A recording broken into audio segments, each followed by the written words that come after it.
August 14, 2005 was the morning of Flight 522. Cyprus Larnaca International Airport was set to go to Greece's Athens International Airport.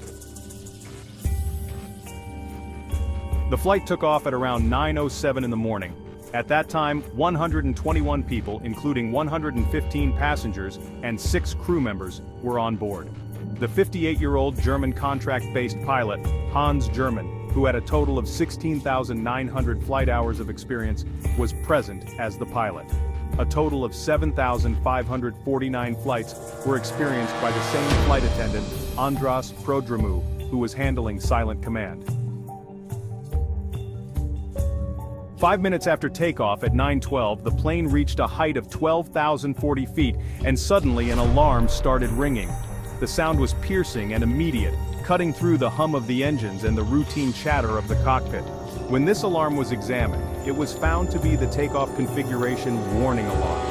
This particular alarm is designed to alert the crew if the aircraft is not properly configured for takeoff, such as if the flaps or slats are not in the correct position.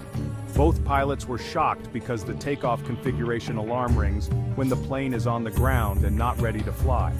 The fact that it was going off at such a high altitude was not only unusual but also deeply concerning. In such a situation, the ringing of this alarm at 12,000 feet baffled both pilots. They quickly ran through their mental checklists, trying to understand what could have triggered the alarm. Was it a malfunction, or was there something they had overlooked during the pre-flight checks? Sensing the seriousness of the situation, they thought it appropriate to contact ATC, Air Traffic Control. The pilots knew that ATC could provide additional information and guidance, and possibly identify if there were any other aircraft in the vicinity experiencing similar issues. They needed to ensure the safety of everyone on board and make an informed decision on how to proceed.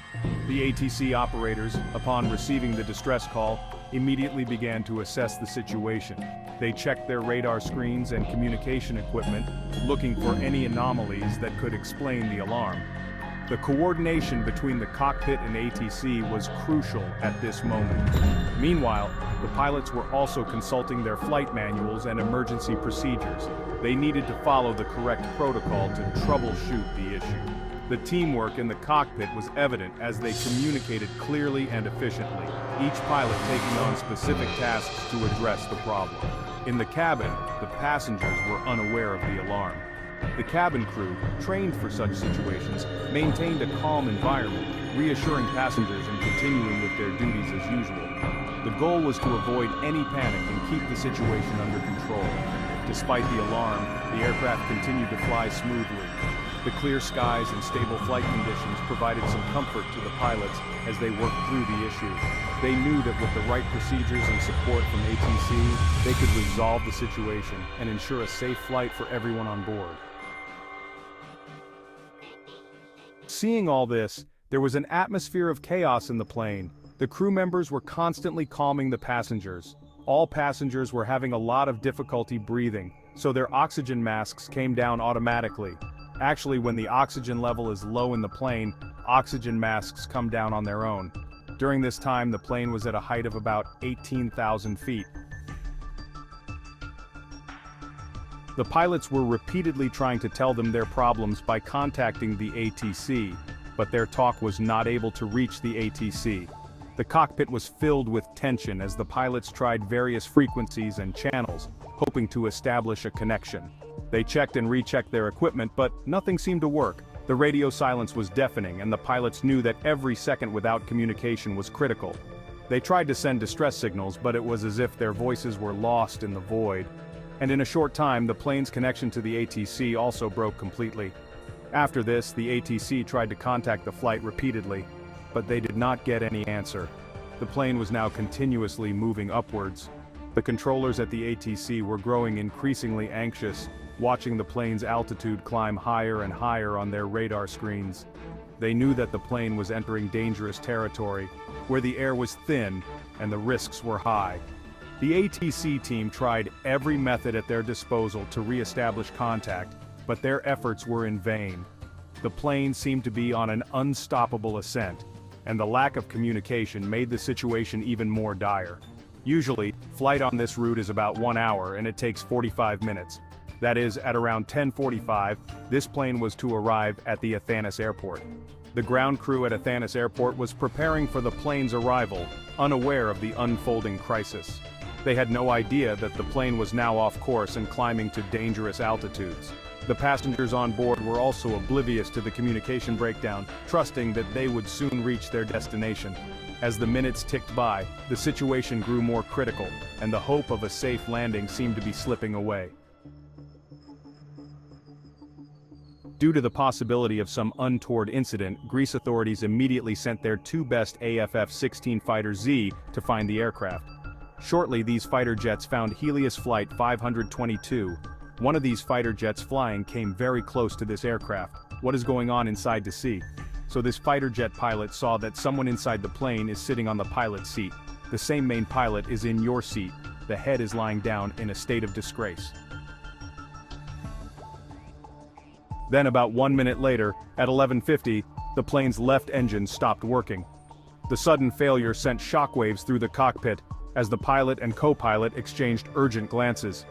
The warning lights flashed ominously, casting a red hue over the control panels. The left engine, a critical component of the aircraft, had ceased to function, and the gravity of the situation began to sink in, and the plane began to fall down from the left side, and it fell down fast. Sitting on the pilot's seat, he was trying to control the plane. The descent was rapid and terrifying, with the aircraft tilting dangerously to the left.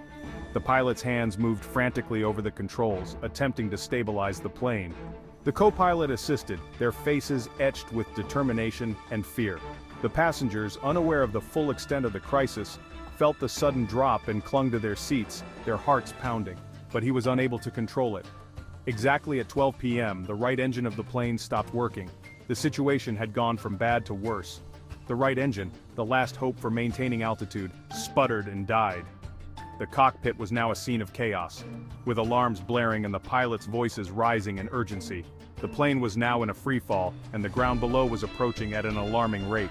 The pilots' training kicked in, but the odds were stacked against them. The control of the plane was now completely lost. Nearly 10 kilometers away from Athens, at 12:04, Grammatico crashed into the hills. The impact was devastating, a thunderous explosion that echoed through the hills. The once majestic aircraft was now a twisted wreckage, scattered across the rugged terrain. The serene landscape of Athens was shattered by the tragic event, as smoke billowed from the crash site, and all 121 people, including the crew members, were killed. Yes, all 121 people were killed.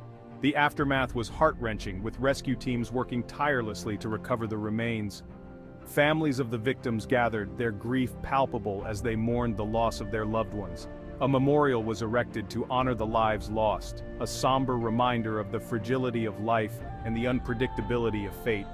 The tragedy of Grammatico would be remembered for years to come, a dark chapter in aviation history. Well, after this, the news of Flight 522 crashing in Greece spread everywhere. The rescue operation was conducted immediately. They started finding all 121 people's dead bodies one by one. Actually, most of the people present in the plane and the pilots had died before the plane crashed. So now, the biggest question here was that when the pilots had already died before the crash of the plane, who had the control of the plane for about 2 hours? So, friends, we mentioned a person at the beginning of the video, the flight attendant. Yes, he was the one who had kept this plane in the air because his own voice was heard by ATC. The attendant had requested help by saying, "Mayday, Mayday."